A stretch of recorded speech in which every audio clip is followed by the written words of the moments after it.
माहित नाही. अभिव्यक्ती स्वातंत्र्य काय आम्हाला माहित नाही.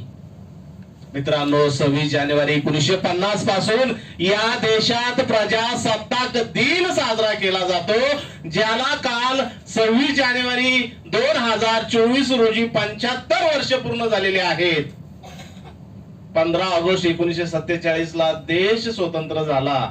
ए मेरे वतन के लोगो आम्ही गाणे लावतो, स्वदेशी आते गाणे लावतो, मेरे देश की धरती गाणे लावतो. इंग्रजांच्या जोखंडातून आम्ही मुक्त झालो. ज्येष्ठ समाजसेवक अण्णा हजारे म्हणतात, गोरे गेले आणि काळे आले. इंग्रजांनी 1923 ला मित्रांनो सिक्रेट ऑफ ऑफिशियल ऍक्ट हा कायदा आणला होता. शासकीय कार्यालयातील कोणीही माहिती घ्यायची नाही. माहिती घेणारा आणि माहिती देणारा, इंग्रज नोटीस सूचना काही काढत नव्हते, डायरेक्ट गोळी. आपल्याकडे सुनावणी निघता निघता म्हातारा माणूस होतो. इंग्रजांचा एक तत्व होतं की सुनावणी पत्र नाही, माहिती देणारा आणि माहिती घेणारा लगेच ठार करायचं. इंग्रजांनी गोपनीयतेचा कायदा आणला होता. 15 ऑगस्ट 1947 ला या देशात नागरिक स्वतंत्र झाले, इंग्रजांच्या जोखंडातून मुक्त झाले. आम्ही 15 ऑगस्ट मोठ्या उत्साहाने दरवर्षी साजरा करतो, पण 26 जानेवारी काय आहे आम्हाला माहितच नाही. 15 ऑगस्ट म्हणजे आम्हाला स्वातंत्र्य मिळालं, पण 26 जानेवारी काय आम्हाला माहितच नाही. शाळेत आम्ही झेंडावंदन केलं, राष्ट्रगीत केलं, पण 26 जानेवारी काय आम्हाला माहितच नाही. मित्रांनो, 26 जानेवारी 50 पासून 15 ऑगस्टला पंतप्रधान झेंडा फडकवतो, पण 26 जानेवारीला राष्ट्रपती झेंडा फडकवतो. हे असं का होतं? राष्ट्रपती या देशाचा पहिला नागरिक आहे आणि तो कायदेशीर अधिकाराने बांधलेला आहे. राष्ट्रपती जर 26 जानेवारीला झेंडा फडकवतो म्हणजे याच्यात काहीतरी अर्थ आहे. 26 जानेवारी 1950 पासून या देशात प्रजासत्ताक दिन साजरा करण्यात आला. आजपर्यंत तो साजरा करण्यात आला. प्रजेची सत्ता आलेली आहे. ही प्रजा माझ्या समोर बसलेली आहे आणि या सत्तेला 75 वर्ष झाले, आम्हाला माहितच नाही. प्रजा ही राजा आहे आणि हा राजा झोपलेला आहे आणि त्याचा फायदा प्रशासनाने घेतलेला आहे. आपण झोपले आहोत म्हणून शासनाच्या अधिकाऱ्याने आपल्याला लुटलेलं आहे. गांधीजींनी म्हटलेलं आहे, काही अल्प लोकांच्या हाती सत्ता देऊन स्वराज्य साकार होणार नाही. काही अल्प लोकांच्या हाती सत्ता देऊन स्वराज्य साकार होणार नाही, तर सत्तेच्या दुरुपयोगाला विरोध करण्याचे सामर्थ्य जेव्हा जनतेमध्ये निर्माण होईल तेव्हा खरे स्वराज्य साकार होईल. सरपंच झाला, ट्रॅक्टर बायकोला घेऊन दिलं. ग्रामसेवक झाला, आपल्या सासूला कुक्कुटपालनाची योजना नेऊन दिली. आमदार झाला आणि 1 लाख जमिनीचा भूखंड आपल्या मेवणीला दिला. सत्तेचा दुरुपयोग शासकीय कार्यालयात हेच चालू आहे. ज्या काही योजना येतात तुम्हाला आणि मला समजत नाही, सत्तेचा दुरुपयोग. आणि या सत्तेच्या दुरुपयोगाला तुम्हाला जर विरोध करायचा असेल तर माहिती अधिकार कायदा तुम्हाला शिकावा लागेल. 31 कलम आपल्याला माहित झाली पाहिजेत. प्रजा ही राजा आहे आणि हा राजा झोपलेला आहे. समुद्रातील दगड तुम्ही 15 वर्षांनी काढला आणि फोडला, तो आतमध्ये कोरडाच आहे. तशीच परिस्थिती आजच्या नागरिकाची आहे. मित्रांनो, लढा, आवाज द्या. ज्ञान माता माहिती अधिकार प्रशिक्षण केंद्र हे महाराष्ट्रात ऑनलाईन आणि ऑफलाईन द्वारे प्रशिक्षण देते. अण्णा हजारे साहेब यांच्याकडे आम्ही 2 दिवस मुक्कामी राहून प्रशिक्षण देतो. गुगल मीट वर ऑनलाईन आम्ही प्रशिक्षण देतो. आम्ही आता 15वी बॅच कंप्लीट करत आहोत. 5 फेब्रुवारीला आमची 16वी बॅच चालू आहे. मी प्रत्येक महिन्याला म्हणतो की पुढची बॅच बंद होणार आहे. ती बॅच बंद होण्या अगोदरच 10 ऍडमिशन येऊन तयार राहतात की सर आम्हाला प्रशिक्षण घ्यायचंय. कायदा शिका आणि कायद्याने लढा. मित्रांनो, तुम्ही जर कायदा शिकले नाही तुमच्यावर खूप अन्याय होईल. एखादा मालक जसा मजुराला राबून घेतो ना, तसं प्रशासन तुम्हाला आयुष्यभर राबवेल. माहिती अधिकार पुणे जिल्ह्यात असं कुठलंही कार्यालय नाही, मला ओळखत नाही. आणि पुणे जिल्ह्यातील कुठल्या कार्यालयाची एवढी हिंमत नाही की माझं काम त्यांनी थांबून दाखवावं.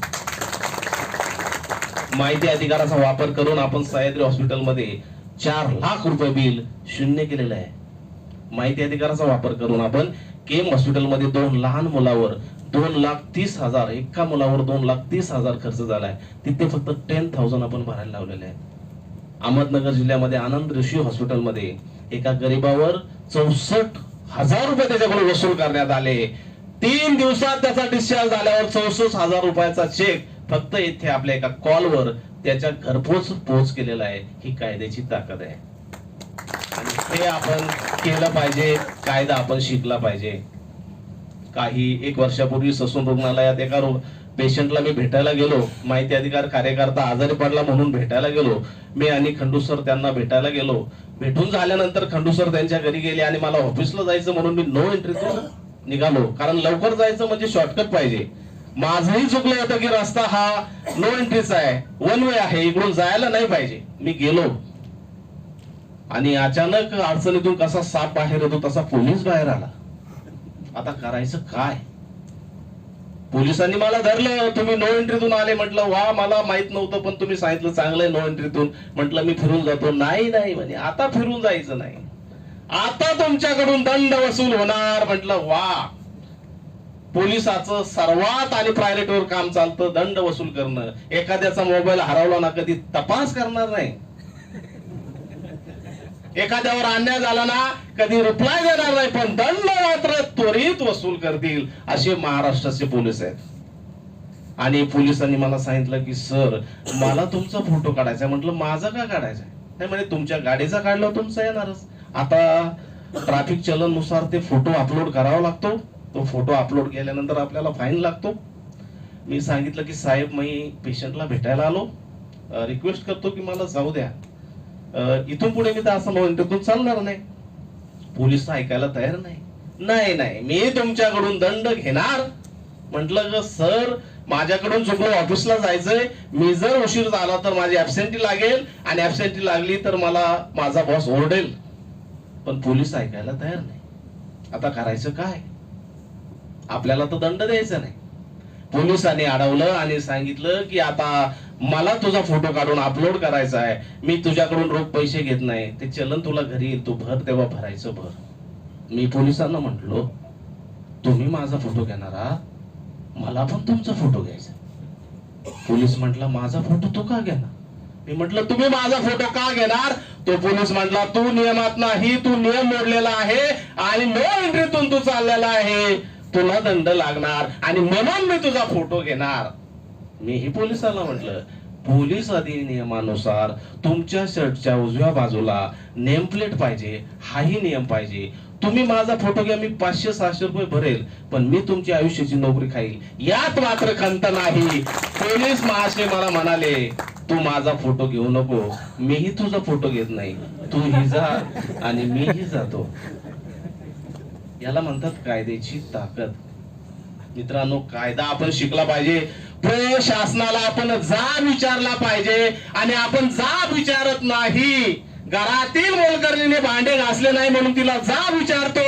हे जे निगरघट्ट अधिकारी खुर्चीवर बसलेले आहेत त्यांना तुम्ही जाब विचारलाच पाहिजे आणि विचारता येत नसेल तर ते काम आमच्या हवाली करा. तुम्हाला रिझल्ट दिल्याशिवाय राहणार नाही, ही चॅलेंज देतो. 8 दिवस झाले आम्ही नळ कनेक्शनला ग्रामपंचायतला अर्ज देतो.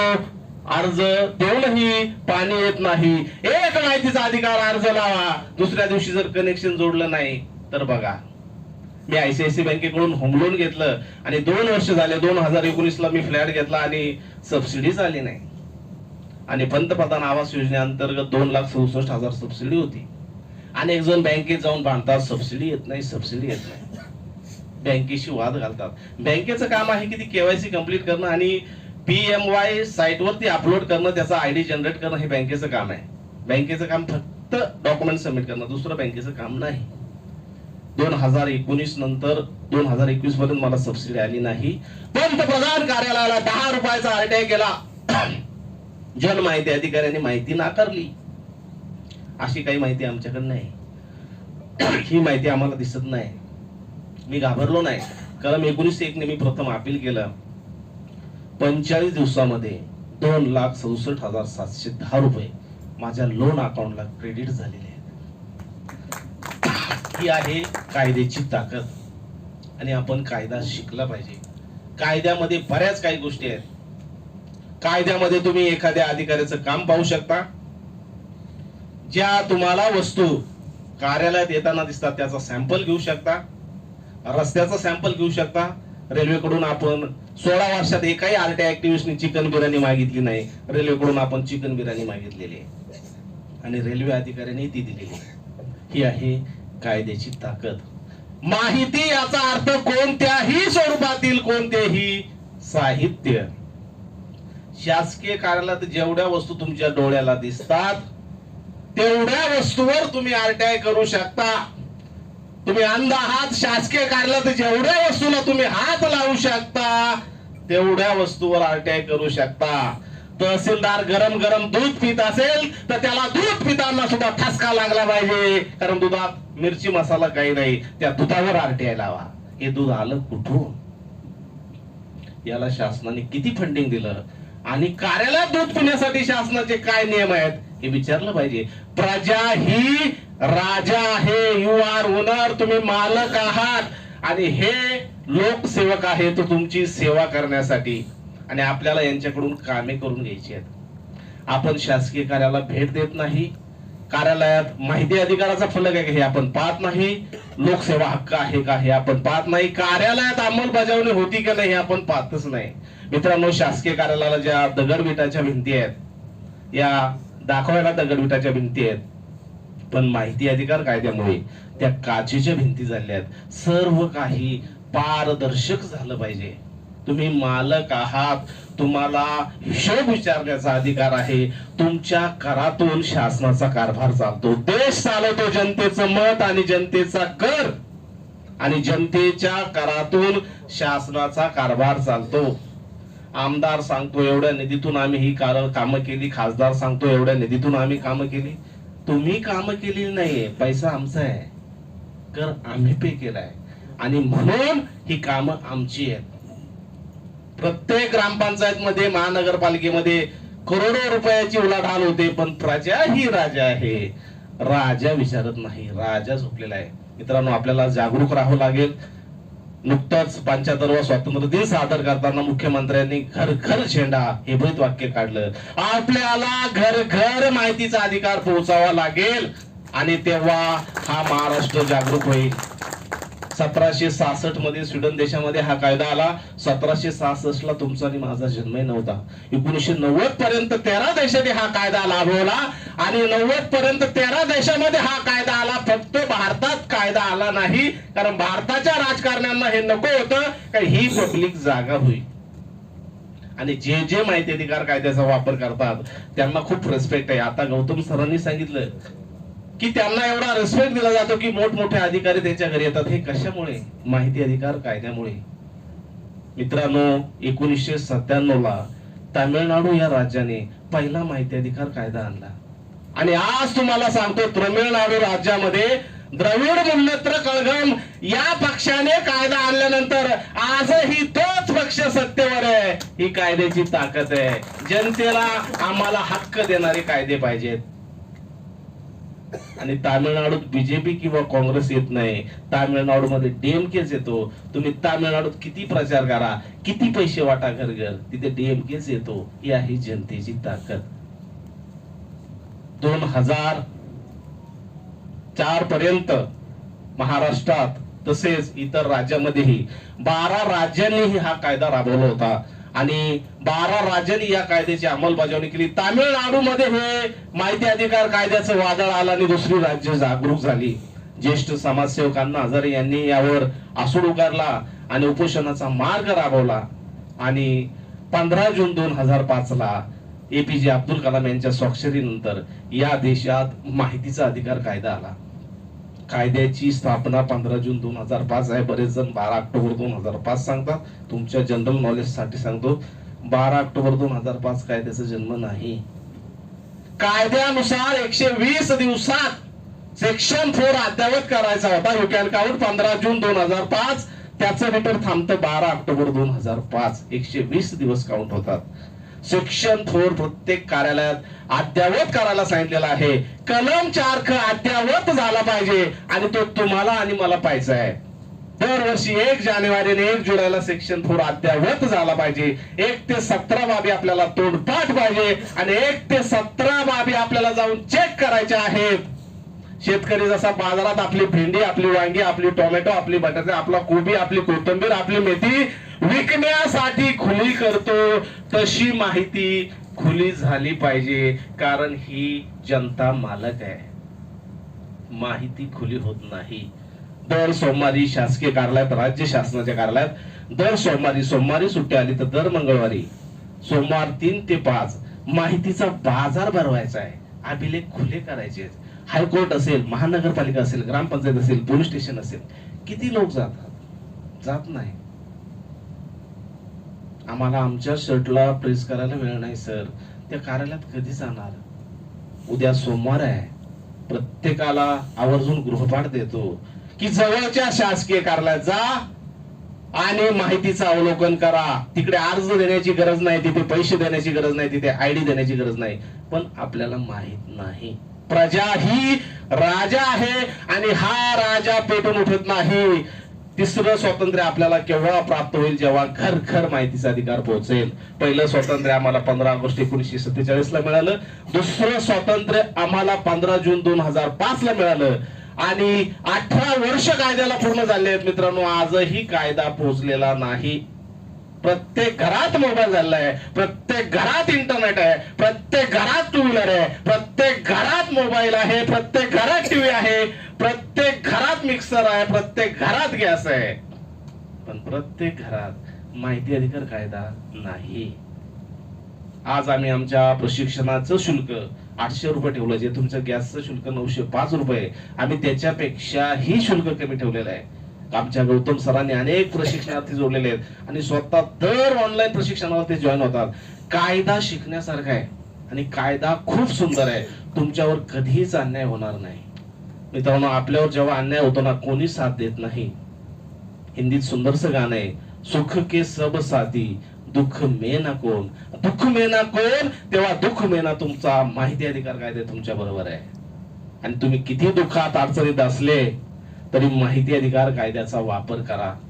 माहिती अधिकार कायद्याचा जर तुम्ही वापर केला तर प्रशासनात पारदर्शकता तुम्ही निर्माण करू शकता. इतकी ताकद तुमच्यात आहे.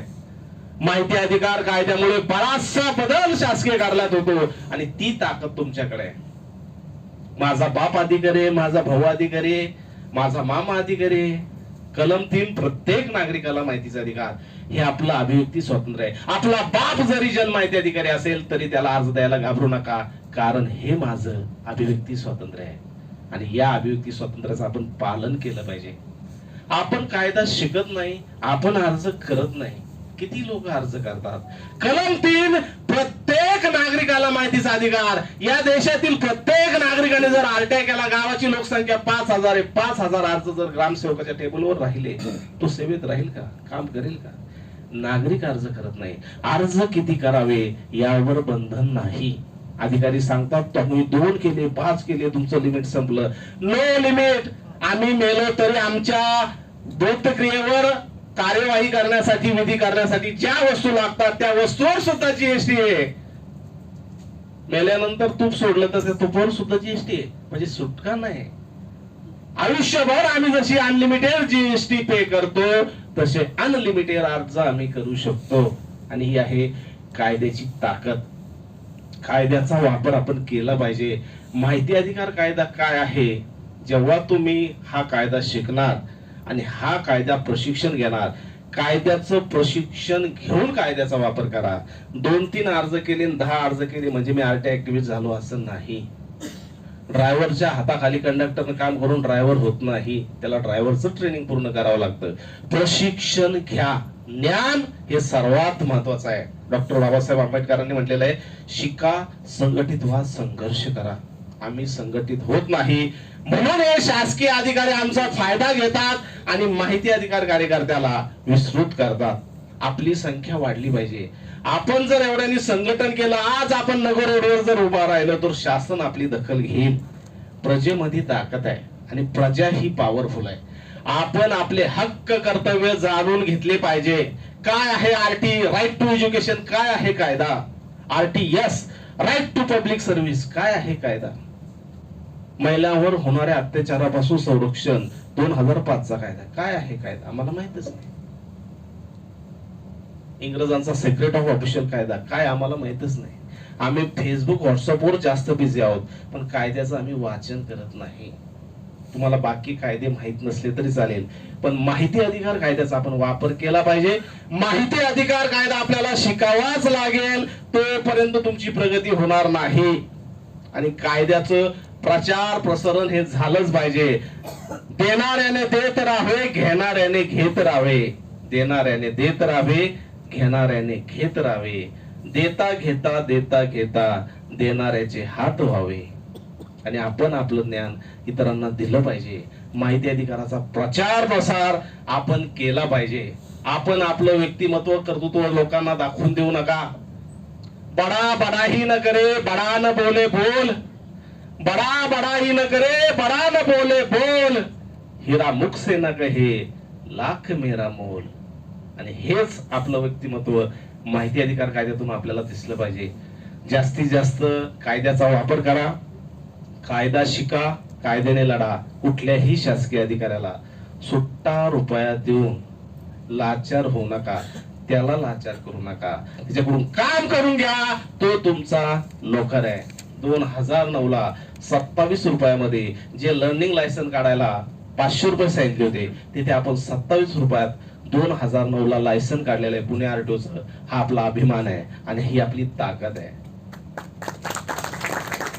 की आरटीओचं लायसन काढताना मी एका ड्रायव्हिंग स्कूलकडे गेलो आणि ड्रायव्हिंग स्कूलने सांगितलं की याला 500 रुपये लागतील. त्याने त्या फॉर्मवर शिक्का मारला. मी म्हंटल मी 500 रुपये नाही देणार. मग त्याने तो फॉर्मचा कोपरा फाडला. आता पोलिसांची निशाणी तो ड्रायव्हिंग स्कूल दिवसभरात किती आली, याच्याकडून किती टक्के घ्यायचे. मी लाईनला उभा राहिलो. पोलीस अधिकाऱ्याकडे फॉर्म गेला आणि मला सांगितलं तुझे डॉक्युमेंट्स. म्हटलं आहेत. तुला लायसन नाही मिळू शकत. म्हटलं का नाही मिळू शकत तुला लायसन? म्हटलं साहेब का? म्हणे मिळू शकत नाही. माझ्या लक्षात आलं की त्या ड्रायव्हिंग स्कूलचा जो शिक्का मारला त्याने कोपरा फाडून घेतला. मी म्हटलं सर आपल्याकडे ड्रायव्हिंग लायसन हे ड्रायव्हिंग स्कूल देतं की पुणे आरटीओ देतं, हे याचं मला उत्तर द्या. नाही म्हणे तू जास्त बोलू नको, तुला लायसन मिळणार नाही. म्हटलं कोण आरटीओ अधिकारी? त्याच्या कॅबिन मध्ये मला सोडा. कसं लायसन मिळत नाही मला सांगा. मी जातोच त्याच्याकडे आता. आणि त्या पोलीस अधिकाऱ्याने लगेच सही केली की तू डायरेक्ट एक्झामला जा. आणि मला लर्निंग लायसन 27 रुपयात मिळालं. आणि मला तेव्हा कळालं की 500 रुपये मी एजंटला देत होतो, ड्रायव्हिंग स्कूलला देत होतो, म्हणजे मी चुकीचं काम करणार होतो. आपण लढलं पाहिजे. माझ्या एरियामध्ये जे गॅस सिलेंडर वितरित करतात त्यांनी एकदा माझ्या वाईफ कडून 30 रुपये घेतले. तुम्हाला खोटं सांगत नाही, जवळजवळ 5 वर्षापासून माझ्या एरियामध्ये जवळजवळ डिलिव्हरी बॉय चेंज होतात, पण एकाची ही 30 रुपये ऍडिशनल घेण्याची हिंमत नाही. तुम्हाला जी 905 रुपये गॅसची किंमत आहे ती घरपोच आहे. हे ज्ञान घ्या. डिलिव्हरी बॉय आता 30 रुपये 50 रुपये आपल्या महिला भगिनीकडून घेऊन जातात. का आम्ही ऍडिशनल पैसे द्यायचे? त्याचा जो गॅस वितरणाचा परवाना आहे तुमच्या तक्रारीवरून रद्द करून होऊ शकतो. त्याला पैसे कॅश देऊ नका, गुगल पे ने 30 रुपये द्या, त्याची मजा बघा. आणि अशी केलेली गुगल पे ची तक्रार आम्हाला द्या. तुम्हाला सांगतो त्याचा परवाना जर रद्द झाला नाही तर आपण पुढे त्याच्यावर कारवाई करू. कायद्यात सर्वाधिक ताकद आहे, फक्त लढणारा माणूस पाहिजे. कुत्र मागे लागलं म्हणून पळत पुढे बोलायचं तर कुत्र तुम्हाला चावणार. कुत्र तुमच्यावर भुगत आहे, तुम्ही थांबले तर ते कुत्र पाठीमागे पळून जाणार. प्रतिकार करा. कायदा शिकले तर तुम्हाला प्रतिकार करता येईल. कायदा शिकले नाही तर कोणीही तुम्हाला 2 रुपयाचे 2000 रुपये सांगेल. आणि हे आपण शिकलं पाहिजे. कायद्याचं ज्ञान आपण घेतलं पाहिजे. आम्ही ऑनलाईन ऑफलाईन द्वारे नागरिकांना प्रशिक्षित करीत आहोत, जागृत करीत आहोत की तुम्ही मालक आहात. प्रजा ही राजा आहे आणि या राजाला सर्वाधिक अधिकार आहे. हा या देशाचा मालक आहे, ते नोकर आहेत आपले. तुम्ही जेवणारे आहात, ते वाढणारे आहेत, पण आपल्याला माहितच नाही. आम्ही कायद्याचा अभ्यास करत नाही, आम्ही आरटीआय करत नाही, आम्ही कायदे जाणून घेत नाही, आम्ही वाचन करत नाही. आणि त्यामुळे प्रशासनाने आपल्याला लुटलेलं आहे. कलम 4 मध्ये सर्वात सुंदर तरतुदी आहेत, आपण त्याचा अभ्यास करत नाही. निर्णय घेण्याची प्रक्रिया काय आहे? 6 महिने झाले, वडिलाच्या मृत्यूनंतर अजून जर आपल्या जमिनीवर आपला वारस हक्क लागत नसेल, निर्णय घेण्याची प्रक्रिया काय? एक आरटीआय लावा तर याला तलाट्याला 15 दिवसात तुमचं नाव नाही लागलं तर बघा, निर्णय घेण्याची प्रक्रिया खुली करायची आहे. कलम 4(ख)(17) प्रत्येक कलम 4(ख)(17) नुसार प्रत्येक अधिकारी कर्मचाऱ्याचं मासिक वेतन फलकावर लावायचे. जो अधिकारी तुम्हाला पैसे मागतो ना त्याला आरटीआय लावा, त्याला 3 महिन्याचं मासिक वेतन मागवा. आणि ज्याला मासिक वेतन मागितलं त्याला थंडीच वाजून येणार, रात्री झोप येणार नाही. याने माझं मासिक वेतन का मागितलं? अनेक अधिकाऱ्याला गलगठ्ठ पगार आहे, भरघोस पगार आहे, तरी टेबला खालून मला काहीतरी चणे फुटाणे मिळाले पाहिजे. फाईलवर जर ठेवावं लागेल. चहा पाण्याचं काय? हा कोड मस्त आलेला आहे. चहा पाण्याचं काय? चहा मिळतो 10 रुपयाला आणि फाईल पास करायला म्हणतो चहा पाण्याचं काय? त्याला सांगायचं तुला अर्धा लिटर 1 लिटर दूध आणून देतो, साखर आणून देतो, भरपूर चहा कर पी. नाही, चहा पाण्याचं काय? आणि हा कोड ठरलेला आहे, चहा पाण्याचं काय. नाहीतर फाईलवर काहीतरी जड ठेवावं लागेल. फाईल काय तुम्ही गच्चीवर ठेवता का रोज रात्री? फाईलवर काहीतरी जड ठेवावं लागेल. फाईल तशी हवेने उडून जाईल. जड ठेवायचंय म्हणजे नोटा ठेवायच्या. नोटा ठेवल्या का फाईल उडतच नाही. आपण लाचार व्हायचं नाही. कुठल्याही अधिकाऱ्याला मी 1 रुपया देणार नाही, दिला तर त्याची इन्क्वायरी केल्याशिवाय सोडणार नाही असा दृढ निश्चय करा. माहिती अधिकार कायद्याचा वापर करा, प्रचार प्रसार करा. कायदा तुमच्यासाठी आहे आणि हे आपल्या हक्काचं शस्त्र आहे. आणि हेच प्रशासनाला नकोय, शासनाला नकोय. मित्रांनो, महाराष्ट्रात कलम 15 प्रमाणे 10 माहिती आयोग पाहिजे, फक्त 3 माहिती आयोग शिल्लक राहिलेत. त्याच्यातले 2 माहिती आयोग गोळ्या बिस्किटावरच जगतायत. आणि कसं आपलं काम होणार? रस्त्यावर उतरलं पाहिजे. माहिती आयुक्त 12 एप्रिलला मुख्य माहिती आयुक्त सेवानिवृत्त झालाय, अजूनही 9 महिन्यात मुख्य माहिती आयुक्त का भरला नाही? आपण जाब विचारत नाही. आपले जवळजवळ 25-30 हजार द्वितीय अपील एका माहिती आयोगात पेंडिंग आहेत. सेक्शन 18चा लोक वापर करत नाही. कायद्याचा वापर करा, कायदा समजून घ्या, प्रशिक्षण घ्या. प्रत्येक नागरिकाला कायद्याने अधिकार दिलेला आहे. मग तो शासकीय अधिकारी असेल किंवा सर्वसामान्य नागरिक, तो राईट टू इन्फॉर्मेशन नुसार माहिती मागू शकतो. आणि माहिती मागवा. आपल्याला जर जिवंत राहायचं असेल तर रोज आंघोळ करावी लागते, नाश्ता करावा लागतो, रोज आपल्याला आपलं जेवण घ्यावं लागतं. आणि आपल्याला जर आम्ही आपलं व्यक्ती स्वातंत्र्य जेवण ठेवायचं असेल तर आपल्याला 1 दिवसाला 2 दिवसाला आरटीआय करावाच लागेल. आजही मी प्रशिक्षण घेताना मीही माहिती अधिकार अर्ज करतो, मी थांबत नाही. 3 पोस्टमननी तर बदली करून घेतली की याच्याकडे 2दा-3दा दिवसातून जावं लागतं. याचं कधी पत्र येतं, पत्र नाही दिलं की हा तक्रार करतो. पोस्टमननी बदली करून घेतली. आज जर घरात माझ्या पत्र बघितली तर कपड्यापेक्षा माझी पत्र जास्त आहे, माझ्या घरातील साहित्यापेक्षा माझ्याकडे पत्र जास्त आहेत. आता उद्या आज संध्याकाळी घरी जाईल. काल मी इकडे आलेलो, तुम्हाला चॅलेंज देतो, 2 पत्र घरी येऊन पडलेली असतील. आपलं काम पाहिजे, आपला अभ्यास पाहिजे, याला वेळ द्यावा लागेल, पेशन्स ठेवावं लागेल. माहिती अधिकाराचं काम करताना डोक्यावर बर्फ आणि तोंडात साखर ठेवावं लागेल. राग चिडचिड व्यक्त करू नका. लाईफ एकदाच आहे. आपल्या बॉडीला त्रास होईल, पेन होईल असं काम करू नका. डोक्यावर बर्फ ठेवा. वाळूच्या कणामधील साखरेचा कण हत्ती दोंडू शकत नाही. वाळूच्या कणामधील साखरेचा कण हत्ती दोंडू शकत नाही. मुंगी तिथे गेली की ती साखरेचा कण शोधूनच काढणार. मुंगीप्रमाणे नम्र व्हा. हत्ती होऊन मोठमोठ्या दादागिरी किंवा गुंडगिरी करू नका. शांत डोक्याने काम करा आणि नक्कीच तुम्ही यशस्वी होणार. आणि तुम्हाला यश आलं नाही, ज्ञान मातेला कधी कॉल करा. आमची पूर्ण टीम तुमच्या पाठीशी आहे. आम्ही कधीही कुणाचाही फक्त प्रशिक्षण झालं म्हणून तो आमचा विद्यार्थी नाही. प्रशिक्षण घ्या किंवा घेऊ नका, पण आम्हाला कधी कॉल करा. तुमचा कोणाचा कॉल उचलला नाही असं कोणी एका व्यक्तीने उभं राहून सांगावं की सरांनी माझा कॉल उचलला नाही. ऑन ड्युटी कॅमेऱ्या खाली असेल तरी मी तुमचा कॉल उचलेल. कारण आपल्याला जनजागृती करायची आहे आणि खर माहितीचा अधिकार पोहोचायचा आहे. कायद्याचा प्रचार प्रसार करा, कायद्याचा वापर करा. सर्वांनी आपलं कुटुंब वेळ सोडून या ठिकाणी मौल्यवान वेळ दिला आणि या अधिवेशनासाठी उपस्थित राहिले. राजाभाऊ सर आणि त्यांच्या टीमचे मनापासून मी आभार मानतो की मला 2 शब्द व्यक्त करण्याची संधी दिली. जय हिंद, जय महाराष्ट्र.